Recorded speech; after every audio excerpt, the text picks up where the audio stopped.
If you keep your bed for 8 years and spend about 7 hours a night on that bed, you're going to spend about 20,000 hours on the bed over its life. I'm Sam Edney, owner of Mountain Home and Mattress in Brevard, North Carolina. My goal for this video is to teach you how to buy a bed.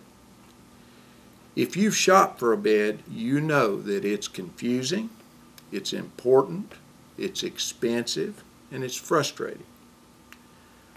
If I succeed in my goal, when you walk out of that bedding store, you're going to have a bed you love.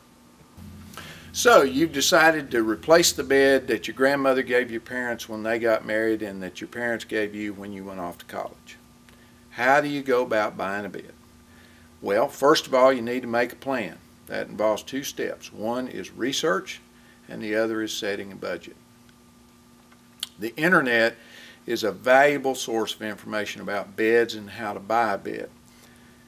So get online, check out the different types of mattresses and the different brands of mattresses, but don't forget friends and family. They are a valuable resource to tell you how those beds actually feel and sleep. And remember, if they give you a very negative report on a mattress, that's important information too. The second thing is the budget.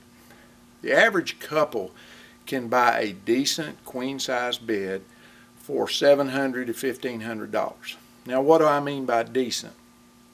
What I mean there is you should be able to buy a bed in that price range that's going to last 8 to 10 years, give you a good night's sleep every night with no sags or squeaks. Remember, the fond memory of the low price you paid is inversely proportional to the backaches and sleepless nights you get in return. So you've done your research, you've set a budget, you're ready to go to the store. First thing is plan enough time. Don't do this on your way to pick up the kids' soccer practice. Plan a couple of hours minimum to go visit a mattress store, try out beds, and do a good job of selecting your bed. Next thing is shop together. Husbands and wives rarely see eye to eye on beds.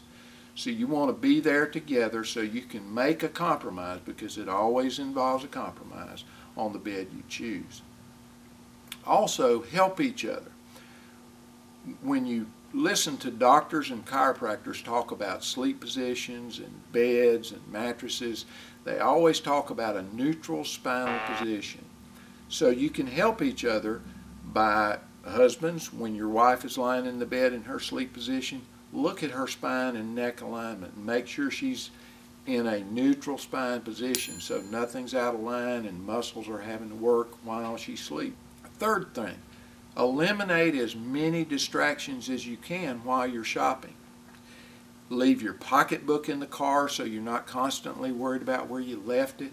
Leave your cell phones in the car so you're not getting texts or phone calls. If you have small children, consider hiring a babysitter or get grandma and grandpa to keep the kids while you shop. In our store, we have a children's area with toys and books.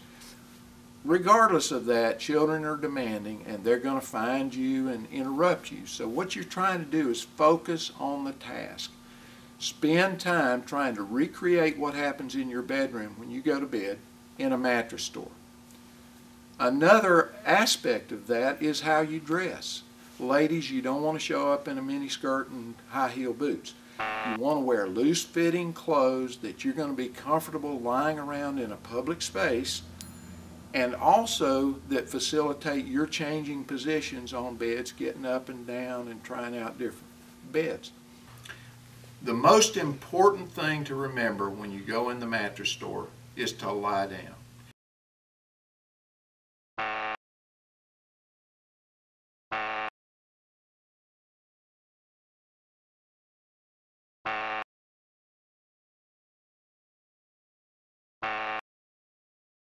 I'm a southern boy, raised right. Raised right means you don't put your feet on people's furniture and beds. The exception to that is mattress stores. All mattress stores have what are called foot protectors across each bed. They're there to protect the bed and allow you to put your feet up and try those beds out in your sleep position. They also have these big, beautiful display pillows.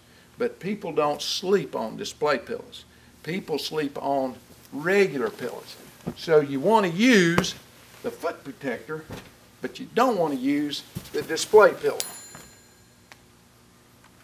You're going to try out 4 or 5 or 6 beds before you find 2 or 3 that you really like. When you've narrowed that selection down to 2 or 3 beds that you really like, it's time to focus in, ask the salesperson to leave you alone, spend 15 or 20 minutes on each of those beds that you really like. Why do I say 15 or 20 minutes? On an innerspring bed, in 15 or 20 minutes, you're going to know how that bed's going to sleep. Now, if you're interested in a foam bed, a memory foam bed in particular, you need to double that time, because memory foam is so different. You need to spend more time on it, understanding how it feels and how it's going to sleep. Finally, you want to spend as much time as possible in your sleep position. And pillows play an important part in that. Side sleepers have a little different requirement as far as pillow goes than back sleepers. If you're a stomach sleeper, become a side sleeper. Stomach sleeping is a poor position. It puts reverse pressure on your back. It's just not a good idea. Finally, once you've selected a couple of beds, all things being equal, you have 2 beds with both having good solid warranty periods, but one costs more than the other. All things being equal, buy the least expensive bed. It's just common sense. Just want to thank you folks for taking the time to watch my little video here. I hope I was helpful. I hope you love the next bed you buy.